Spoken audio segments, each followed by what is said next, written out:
Silent Hill 2, the remake to the 2001 original PS2 game of the same name, is scheduled for release next Tuesday on the 8th. And I believe for those who purchase the deluxe edition, early access to the game will unlock on the 6th. But many are wondering when the review embargo for Silent Hill 2 will lift. And we now have an answer. It's been reported that the review embargo will lift on October the 4th. And there's varying times with that, depending on which region of the world you live in. And that's just 4 days before the game comes out on October the 8th. Now, for those who are on console who do not support the PlayStation brand, do not own a PlayStation 5 console, it's also been confirmed that the Silent Hill 2 remake is a timed exclusive for PS5, and it will last for a period of 1 year before the game arrives on other platforms. As for PC players such as myself, the game is coming out day one on PC via Steam and I believe also the Epic Games Store. Regarding the preload dates and download size, the download size for the game will be 50 gigabytes, which is actually much smaller a number compared to a lot of other games that I've played recently as of the last year or so. And also taking place on October the 4th at midnight, the game will be available for preload. Now, regarding where on the scale of quality that this game is going to fall with regards to its review scores, I have a distinct prediction as to what this game is going to earn regarding its Metascore. If you look at everything that's been shown of the Silent Hill 2 remake, especially everything specifically that's been shown of it from the last 6 months during its marketing campaign, it's pretty obvious and clear as day that this is a high-quality game. This is a high-quality AAA title with modern graphics that's going to, once again, similar to the original Silent Hill 2, adopt some elements from the Resident Evil games with the this time with the over-the-shoulder camera perspective. It's going to have updated elements to the combat system that wasn't in the original. It's going to retain the story from the original game, which is something that Bloober Team fought for. Apparently it was reported that those who worked on the original game from Team Silent wanted more changes for this remake, but Bloober Team fought against that, and the final product will be closer to what the original game was in terms of tone and story.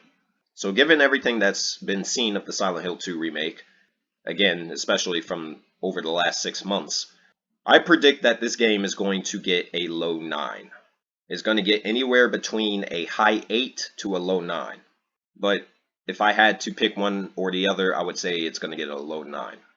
And I'm mainly basing that prediction off of other remakes in the industry that have been released.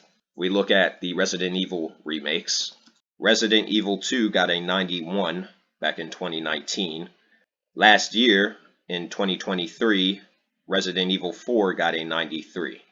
Now, Resident Evil 2, the remake, did cut out quite a bit of content from the original game, but because it retained the overall tone and feel of the original game, and incorporated most of the important elements from the original, it still managed to snag a high Metascore. The Resident Evil 4 remake is much closer to the original game than a lot of these remake games have been, but at the same time it did introduce new elements that wasn't in the original game.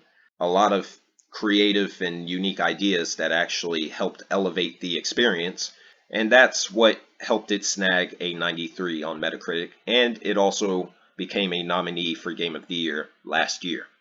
Resident Evil 3 didn't score anywhere near as high, basically because Capcom rushed the game and cut a lot of what was in the original game out, which is why this has a 79 in comparison to the other two Resident Evil remakes. There's also The Last of Us Part 1, which is a remake of the first The Last of Us game, and that game was basically a one-to-one remake of the original game. It didn't really incorporate anything new, and the game cut the beloved multiplayer mode from the original release, which I believe resulted in the game getting an 89. But an 89 is still a very high score. There's the Dead Space remake similar to The Last of Us Part 1, which also scored an 89 on Metacritic, and that game was closer to the original than some of these other remakes have been as well. Certain areas of that game, however, were expanded, certain elements of the game were changed, some aspects of the story were new that wasn't there in the original, but for the most part, it was a rather faithful remake, and that got a high score. The Silent Hill 2 remake is probably going to be closest to the Dead Space remake in terms of according to the content that's actually going to be there. And we know that because the Silent Hill 2 remake has actually been expanded exponentially over the original game. The original Silent Hill 2 is an 8-hour game on average for a standard playthrough. The Silent Hill 2 remake is actually between 16 to 18 hours, according to Bloober Team. So it's actually going to be twice as long as the original, which means they expanded some areas in the original game, added tons of new content that wasn't there in the original. And what that does is it adds value to the game, especially for those that played the original, such as myself. So just based off of the way other similar games have scored and have reviewed, I think it's safe to say that Silent Hill 2 will review around the same numbers. So that's my prediction. I predict that it will get either a high 8 or a low 9.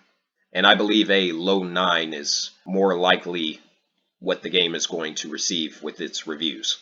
This is also backed up by the fact that the gaming journalist previews for this game have been rather positive, which is just foreshadowing that this game is going to review rather well, and the scores for it are going to be high. We will know for sure come Friday when the review embargo ends and the reviews start pouring in.